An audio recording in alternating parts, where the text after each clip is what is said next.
So had a couple of sleepless nights and decided who it was. And I composed this brief email saying, I've decided that so-and-so is the person that I'm going to have to let go. And I accidentally sent it to that person instead of my boss. Uh, Oof. so I hear this groan from two offices down, and then he comes into my office with the email saying, "Did you mean for this to go to me?"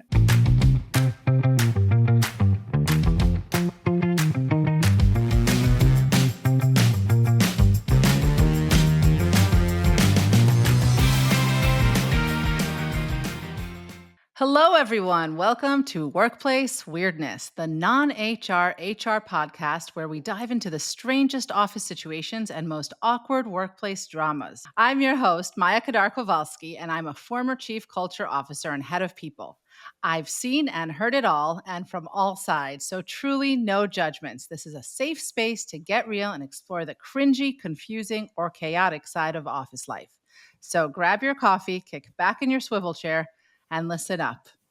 We've got a lot to get to today. We have questions about a family business with an inappropriate twist, a nearly ex-employee who behaves like they're already out the door, and the ramifications of inviting kids to the boss's Christmas party. But first, our friend of Workplace Weirdness today is Peter Vincent. Peter's an executive coach, a human resources consultant, a learning facilitator, and Peter has taught and given guest lectures at Harvard, NYU, the Osaka, Japan International School, and many others. In his 30 plus years as an HR leader, Peter has led organizational change and driven talent development, and his tenure at Audubon and Time Inc. has given him rare insights into the changing world of work culture. Welcome, Peter. We're delighted to have you visit us here at Workplace Weirdness. How is your week going? Good morning, Maya. It's nice to be here. Thank you so much for inviting me. The week's going well. I'm in New York City. It's been a wonderful week so far. Yeah, that's great. And we know each other. We go way back, don't we? We do. And actually, you've had quite an influence on my career. Today, I want to focus on your career, if that's All okay. right, sure. Let's do it. So, what's been the biggest change in your career since you began working in HR? So I began working in HR probably in the mid 1980s. After coming back from Japan, I did a career switch from teaching into human resources. And I started working for Sony for a number of years. And then, as you mentioned, I went over to Time Warner, where I managed a magazine group. And then I went to Audubon, and then I went out on my own. So the real change there, of course, so many changes, but the generation shifts, the different approaches different generations have to the workforce. And then, of course, the biggest change in the last few years was how the pandemic just completely upended our whole idea of work and where we work and how we work. The idea that you would interview people and have employees working for you that you've never met would have seemed like a crazy idea 7-8 years ago. And now it's pretty much commonplace that we do everything by Zoom or other versions of virtual office. So that's probably the biggest change I've seen of late. I have to agree with you that that's been a change, and I think we're still going through that change. In other words, it's not necessarily something that we know what the outcome is going to be like down the road. Yep.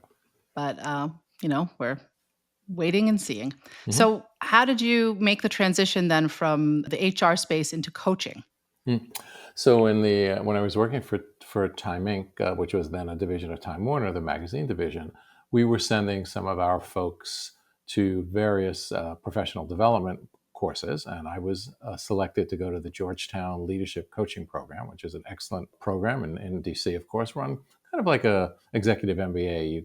You go down to Georgetown a few days a month over a number of months. And the idea was to train some of our in-house HR people to be leadership coaches so that we could bring the coaching abilities, the coaching mindset into the organization and also help coach across the different divisions. And that was around 2008, 2009. And then I worked in-house for a few more years for Time Inc. and I left in 2012. And then I went out on my own.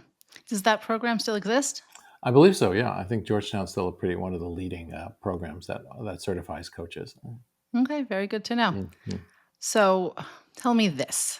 What is a rookie mistake that you made in your first office job that you've seen other people make and that you want to tell us maybe a cautionary tale about? Wow, great question, Maya. Rookie mistake. Well, it wasn't my first job, but it was fairly early on. I was managing a small HR team. And I think over the years, we've probably all gotten burned by email. inappropriate use of email, blind copying someone, copying the wrong people, sending an email too fast. And I had been asked to evaluate my team and decide I had to cut somebody. I had a small team. We were all close. I was a fairly new manager. It was kind of torturous to go through this. But my boss at the time had said, look, we're all going to have to cut somebody because of budget. I need to know who you're going to cut. So I had a couple of sleepless nights and decided who it was. And I composed this brief email saying, I've decided that so-and-so is the person that I'm going to have to let go. And I accidentally sent it to that person instead of my boss.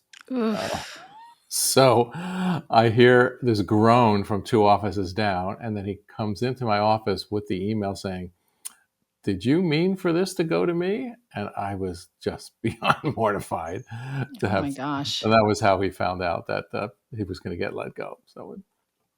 So I guess that counts as your weirdest workplace moment as well, correct? Well, yeah, certainly one of the ones for me personally, yes. What other kinds of weird workplace moments have you encountered that you want to you're able to share with us today?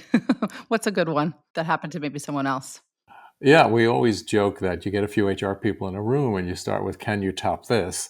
And one of my dear friends, she always wins because she was based in New Jersey, had to fly out to California to help a new manager terminate a long-term employee. The manager was so nervous that he asked the HR person to fly out to California to be with him so that he wouldn't have to do the termination alone. And she agreed. She flies out to LA. They're in the room, in the conference room at the Los Angeles facility. The manager is so nervous that he throws up on the person about to be terminated.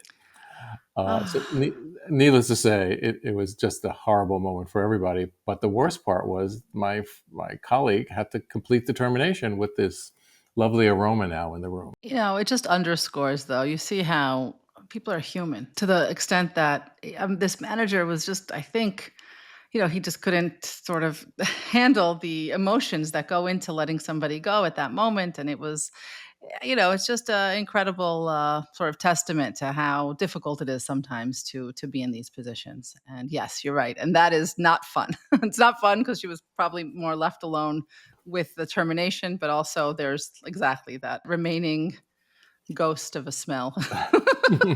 Well, and I always say to the over the years, I've worked with a lot of managers who have had to fire people, and it's never a pleasant experience. And I often say to people, you should never feel bad about feeling bad. You don't want to lose your humanity. You're making a decision. They're often necessary. You're making a decision that's affecting another person's life. And you should, it's okay to feel bad about that. But you also Yeah. want to do it professionally and sensitively. Exactly. No, I totally understand what you're saying. And yes, it's true. Sometimes in movies or I don't know, in the media, we sort of see people being very cold and detached in order to execute on that kind of a thing. Mhm. But the truth is that the more humane way is to sort of be in that moment with, I think, the other person as much as is possible professionally. Well, wonderful. Thank you so much for that overview. I think we're going to go now to the next section, which is called The Week in Work, where we Mhm. discuss a news story that could affect how we work or think about work life. So, this week, the Wall Street Journal published an article stating that Netflix is cutting down on their generous parental leave. The policy was originally set up to align with Netflix's core company value, freedom and responsibility.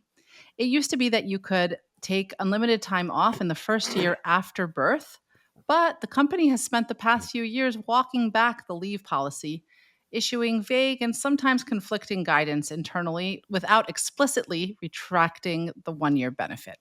So, employees say that taking more than 6 months is frowned upon and is considered a bad career move. Netflix credits its focus on employee freedom for its success, but it's shifted its policies as the company has grown.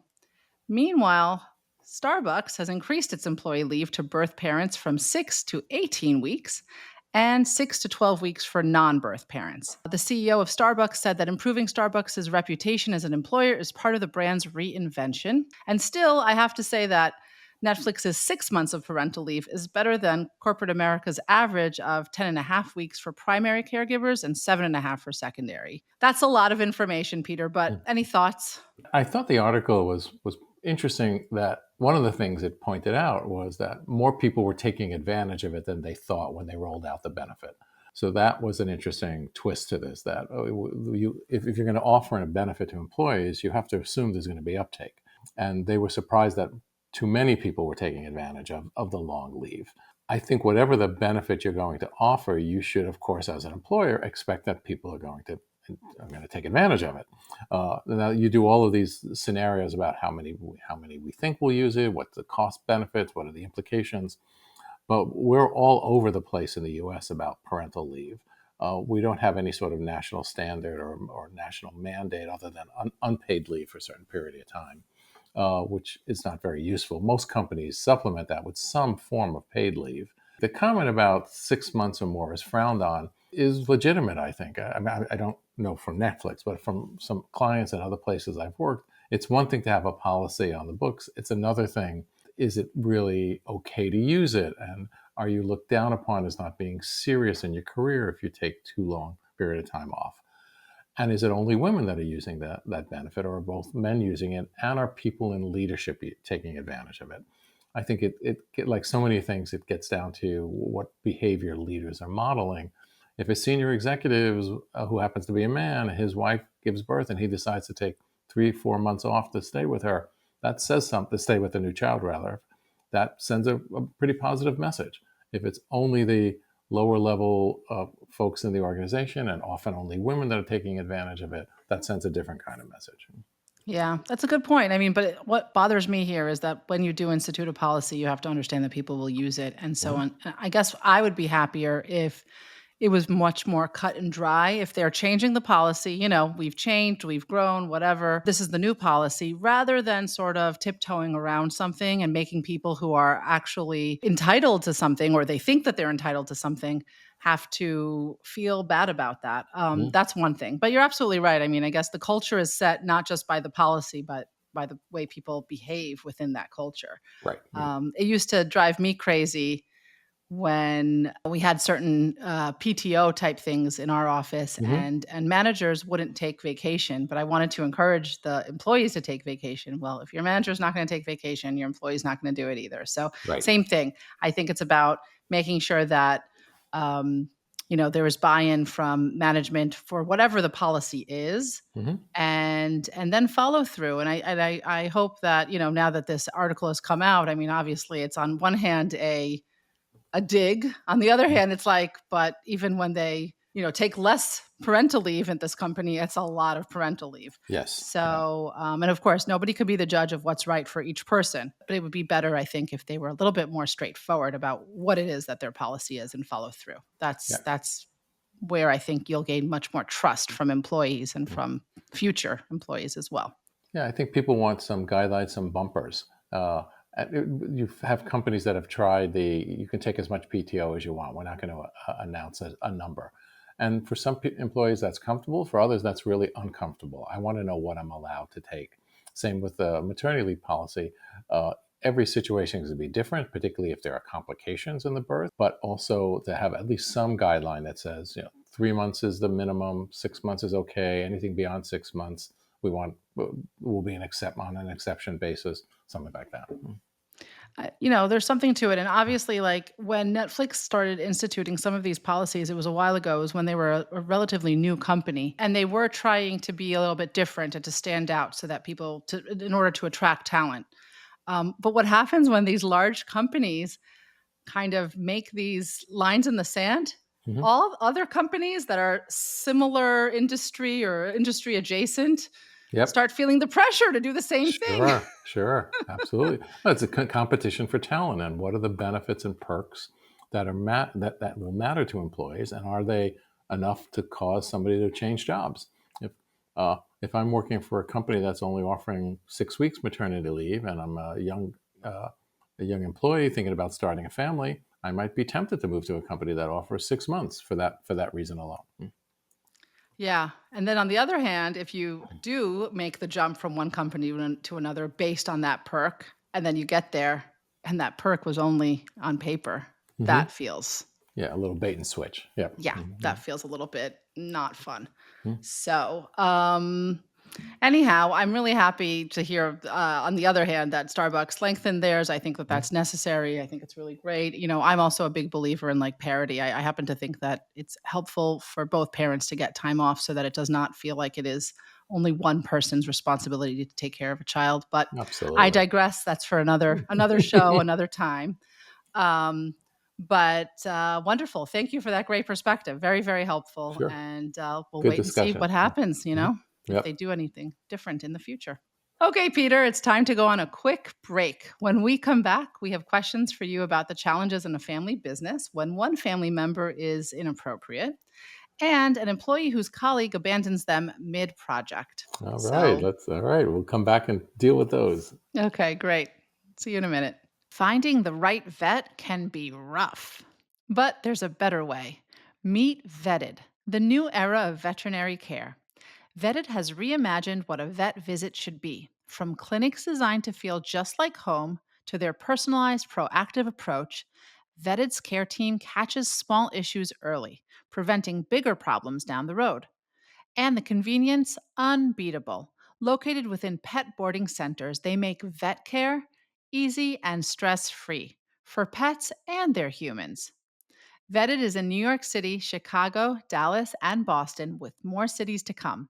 Plus, their app provides expert advice wherever you are. Vetted makes vet care simple, thoughtful, and positively awesome. Learn more at vettedpethealth.com or download their app today. Your pet will thank you.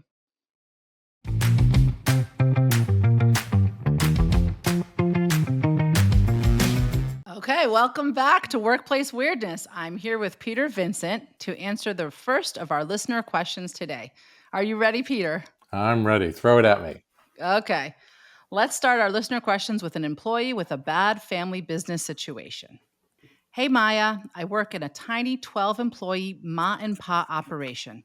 Unfortunately, the ma is HR and the pa is the owner. He is a crude man who has established a general atmosphere of slight dread and revulsion among his employees. He plays favorites, comments on people's, mostly women's, appearances, hovers over young women's desks, and other similar things that border on sexual harassment. With effectively no HR, what are our options as employees to try and get him to contain his grossly unprofessional behavior? Thank you. Peter, I'm turning it over to you first. Oh, wow. All right. Well, first of all, I feel sorry for the person writing in that they are in a workplace like that. Nobody should ever be subjected to that kind of behavior in any workplace. So I'm really sorry that I don't know if it's a she, but I'm guessing from the tone of it that it's a woman. I'm really sorry she's in that place.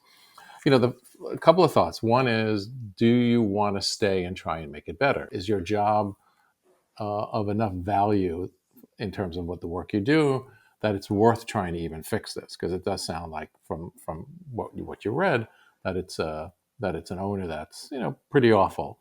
Uh, but if the decision is not, look, for there aren't that many jobs, or I like my job, or the rest of the company's great, what are your options? Even though Ma is the owner's wife, if she is in an HR role, she has certain responsibilities. So I would try to bring the issue to her attention. Uh, Probably not do it alone. If it's something that others are experiencing, perhaps a group of you go and talk to her about it. I always appreciate when people start things kind of on a lower key basis before ratcheting it up. So maybe a few of you have coffee with Ma and say, look, Pa, these behaviors kind of bothering us. No, he's been doing this for a while and maybe doesn't even realize it, but we find it unacceptable, and it's really bothering us. And just maybe you as the HR person for the organization can have a chat with him, talk about it. We really want this to stop. Uh, if it doesn't stop, or if she refuses, then they've got options. Do they want to stay?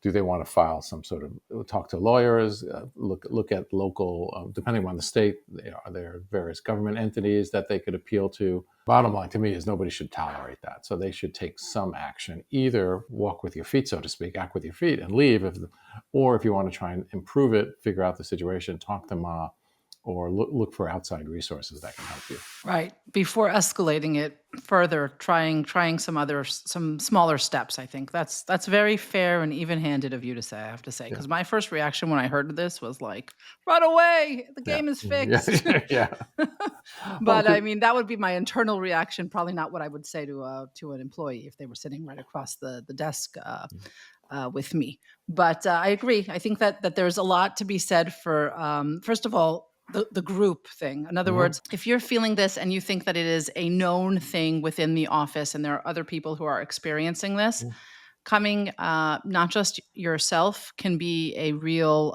support and may help even sway maybe a person who may be a little bit less likely to believe or whatever. mhm, So that's one aspect of it. It's hard to know how Ma will react. It's hard right. to know if she'll be like, you know, yeah, he does this, or or if it's going to be like taken seriously. And I do appreciate though that you're underscoring the idea that, if Ma is a professional, if she really does HR, then she would be able to make that differentiation. I think though, I'm being a little bit more practical, I guess, or just Mhm, I just feel like something here is not feeling good to me, yeah. especially if this person, if the owner is really widely known for doing this. I have a feeling that everyone, including HR, knows about it.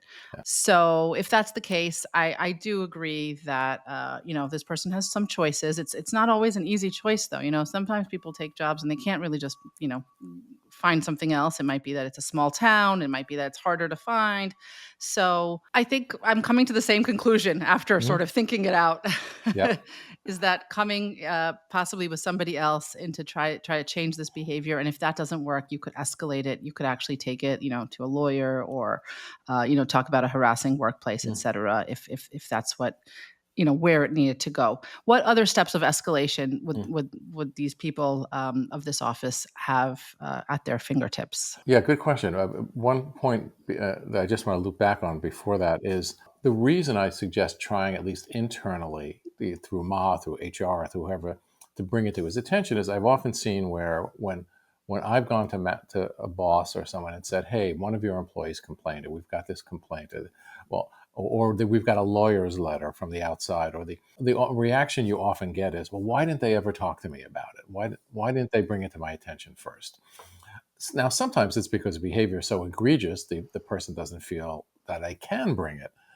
So that would be something here I would say, is this quote unquote an old guy doing stuff that he's always done well while the workplace and acceptable behavior has changed and nobody's ever said anything to him? Or is it a more serious form of actual sexual harassment, unwelcome workplace? Unwelcome attention in the workplace. Their options are there's depending upon their location. There's government agencies you can file a suit with. There's obviously finding lawyers, external lawyers that you can do internally. If there's usually some sort of in-house counsel, a lawyer that works for the organization. That's another avenue. If they really feel that the owner's wife, who is HR, is too biased, so I would Mhm. look at the different options internally. And you know what? For what it's worth, again, giving the internal HR more of a benefit of the doubt. There could be a moment where a person also says, I might be biased in this case, so instead I'm going to assign this, my right hand person who also helps me with HR to be in charge. Like in other words, there are if I'm really being like trying to give that other side the Yep. benefit of the doubt, I think you're right, and it's true that usually people do want to at least be given a chance, and if that doesn't work, then you can take it to the next level. I was hired last year by a small company to come in and do an investigation on a very similar situation where it wasn't the owner, it was one of the managers that was pretty abusive with the team and inappropriate comments, sexual innuendos, things, and they wanted an outside person to come in, interview everybody, and come up with a recommendation. So that's always another an enlightened company might do that, say, hey, we've got this complaint, we need some outside resources to look at it. That's actually a great idea. Mhm. So, who within the group, if you may, like in other words, only if you feel comfortable sharing, who contacted you? Was it their HR person? Was it their legal person? Was it like who? In other words, I'm asking because I want this listener to be able to go to the right person within their Yep. organization. At this particular company, it was it was a nonprofit. So it was the executive director and his Mm, HR person who reached out got to it. me.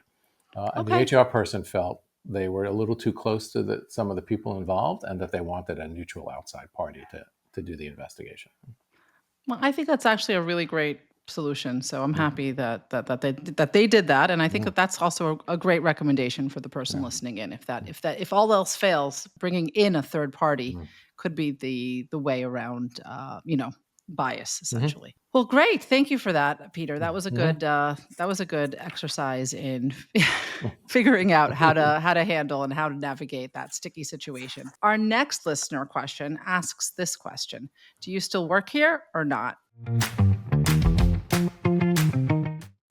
Hi, Workplace Weirdness. I'm so upset, I'm shaking. I have a teammate who resigned and gave his 2 weeks' notice while we were working on a project together. After I found out, I wanted to make sure that we were able to finish the project. However, since his resignation, he has been taking a lot of days off to use up his vacation. When I spoke to him, he assured me that he intends to finish this project, so I scheduled a few last meetings with him in his last week in the office. However, when it came time for these appointments, he just pushed them back. I tried to confront him, pointing out that his skill set was required to finish the job, but he just brushed it off. Meanwhile, my other coworkers threw him a farewell party. I had no beef with the guy beforehand, and we were on good terms, like we could grab a beer after work. I don't know why he's pulling this on me, and no one, not even the manager, seems to care. Help me. Okay, so let's help this person. Well, it's very hard when somebody has resigned. There's a limited amount of leverage that anyone has over that person's ability to finish projects. Uh, I I would say if this person had been on a good terms with their coworker, with their buddy, to appeal to them from that angle, saying, "Look, I really need your help. This is important to me to finish this project. You've got the skills, I don't have it." To try again to approach it from that angle.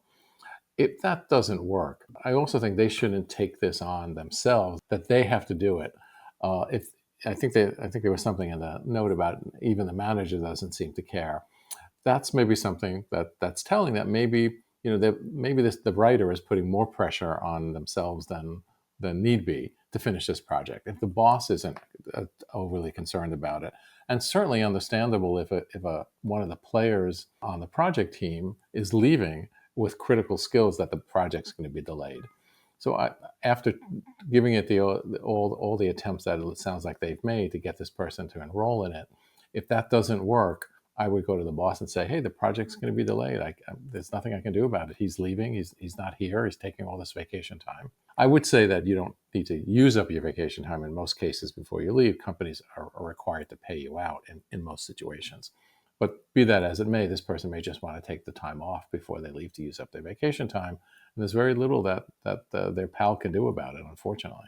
It's unfortunate that this person is sort of leaving the listener in the lurch. And I have to commend the listener on obviously caring very much about their job and wanting it to be done well. And I think that the major point here is that this person who's leaving has a skill set that apparently nobody else in the company has, or something like that. But be that as it may, it's like not their problem at the end of the day. It's the problem of the organization that is losing this person and has not thought of, perhaps paying out vacation days or doing something to entice them to give the time to the project.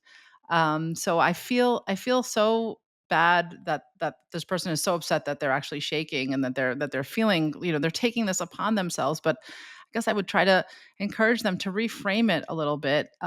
It's wonderful that you're taking your job so seriously, but remember, this does not look bad on you. This looks bad on maybe the person going out, or again, the project. And as much as we love our work and the project, again, that's the manager's responsibility to solve. And if the manager's not caring, then you don't have to care as much. I honestly agree.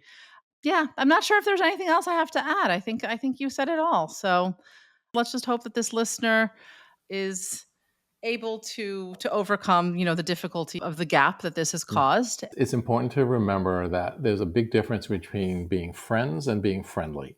So you Mm, can be friendly with your coworkers, doesn't necessarily mean you're really true friends. And you often find that when you change companies, who are you still in touch with a year or 2 years after you leave an organization. So they may have been friendly at work. I would not leave a friend in the lurch the way this guy seems to be leaving this person at work. That's a good lesson for the listener to think about too. Grabbing a beer after work because you were friendly coworkers. Here's a true friend wouldn't leave you in the lurch, especially after all the attempts you've made to get them to help you finish this project. Exactly. Mhm. Yeah. So here's to moving on from this person in your life. And hopefully now we can, find better people to help with the project Mhm. going forward. You've been so amazing at answering these questions. And I'm going to give you a bonus question. Okay. This Oh, is all one that we right. hadn't planned. So let's see. Let's do the hot take. Hey, Maya. I work for a consulting firm and we've had no external hires within the past year, so everyone is working a lot. Recently, my manager is not approving any leave unless we put it in a month in advance. I tried to put in a 2.5 hour leave when I needed to take my daughter to a doctor appointment, but she denied the request. So now, when I have situations like this, I will just have to be forced to pretend that I am sick and take the day off. I don't know what kind of game she is trying to play here. What should I do? Wow. Well, that's pretty outrageous that when you tell your boss that you've got to take a sick child to the doctor, they deny leave.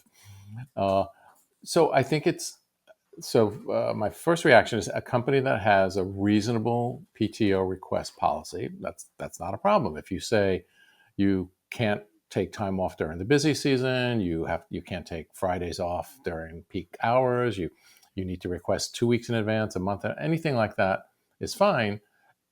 Those policies are legitimate at time based on the needs of the organization. But then if somebody follows it, you should acknowledge it. So this person did what they were told to do, requested in advance, and for what I think we would all agree is a pretty legitimate reason, taking a child to a doctor. Having having them turn it down, which we can't tell from the inquiry what the reason was, seems a little outrageous to me. And yes, by doing that, the organization is just fostering the wrong kind of behavior. What you don't want, which is an employee on that day just calling in and saying, "I'm sorry, I'm sick, I'm not coming to work today."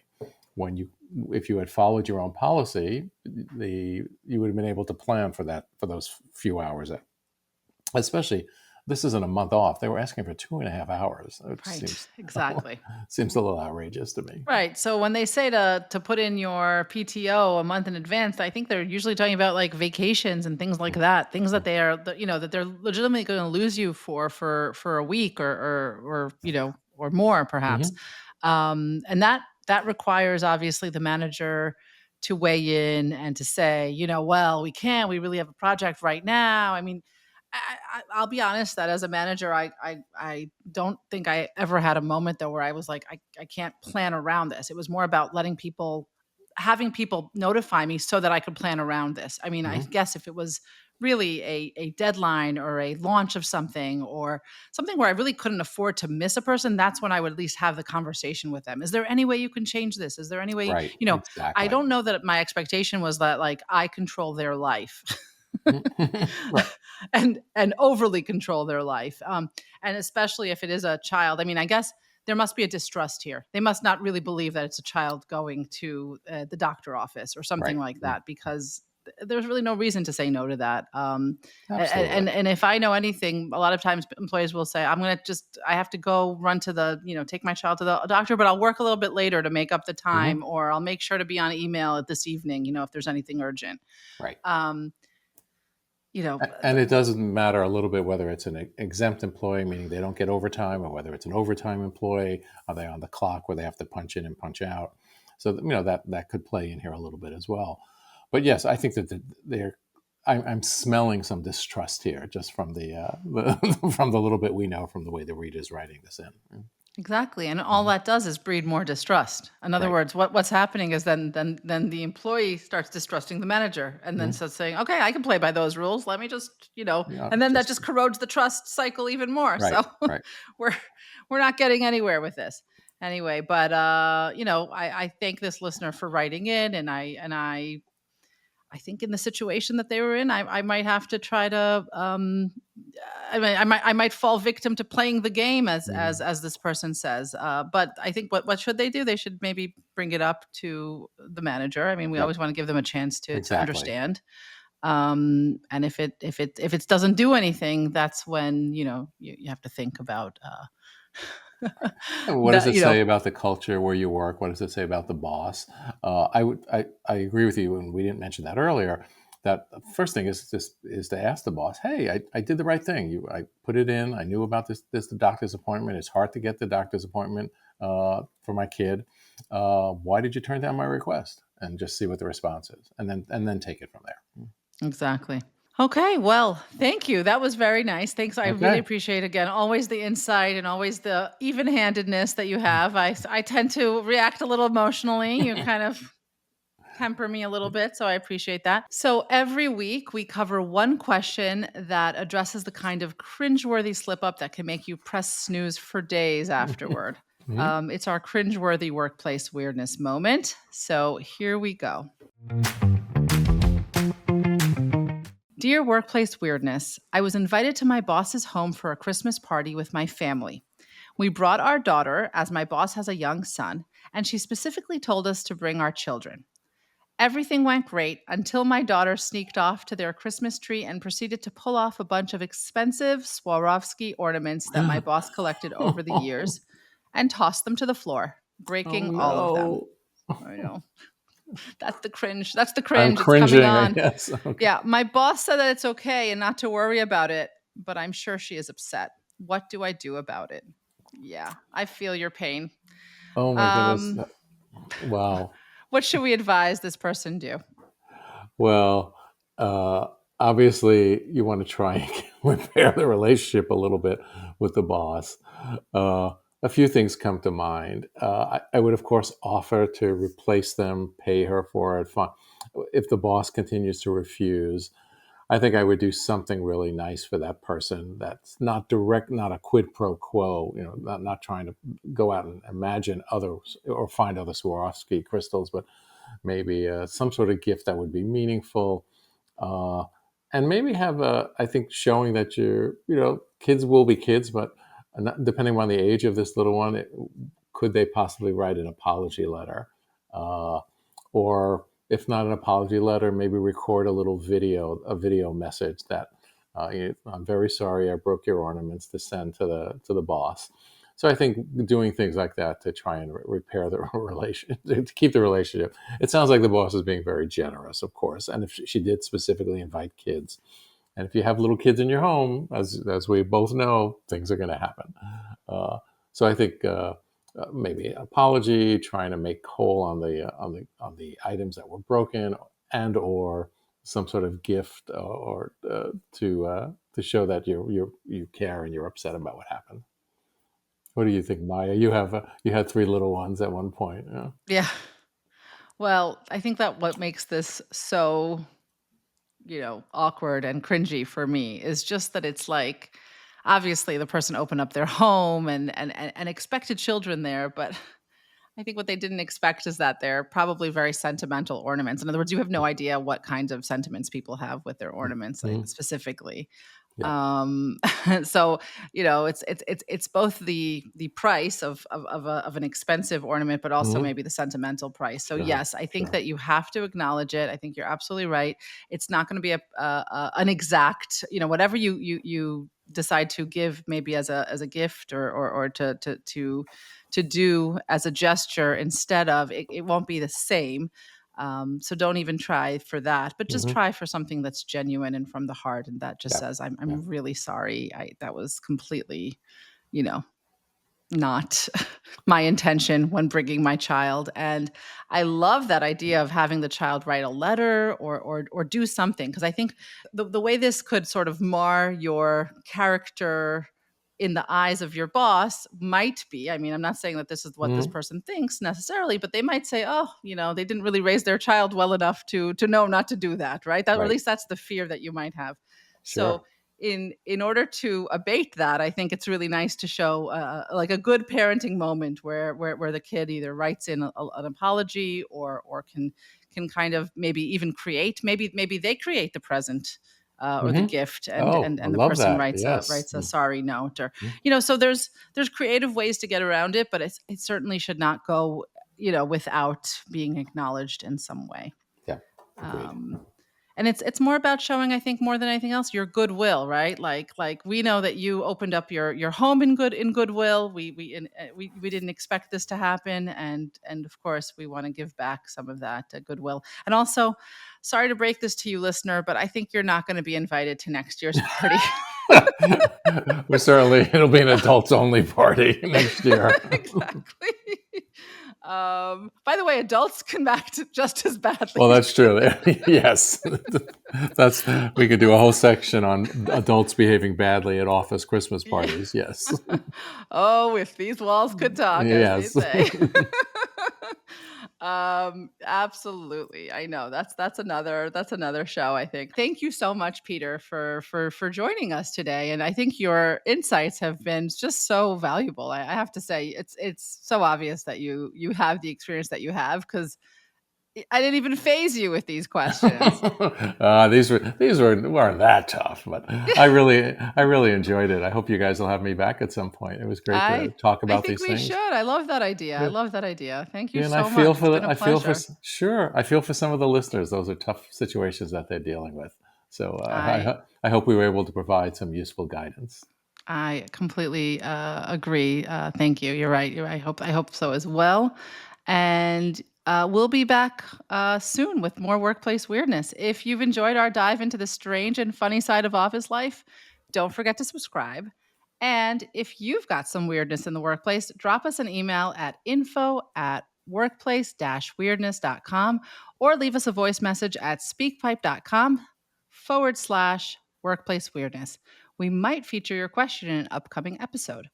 Until next time, this is Maya Kadar Kovalsky reminding you to embrace the quirks and make the most out of the office chaos. And in the meantime, keep working, and whenever possible, stay weird. Today's show is produced by me, Maya Kadar Kovalsky, and Felicia Wang, and written by Dana Burnell. Thanks to Billy Salibi and the rest of the team at Podify who helped ideate and engineer this episode. Thanks also to the wonderful Peter Vincent for joining us on today's episode.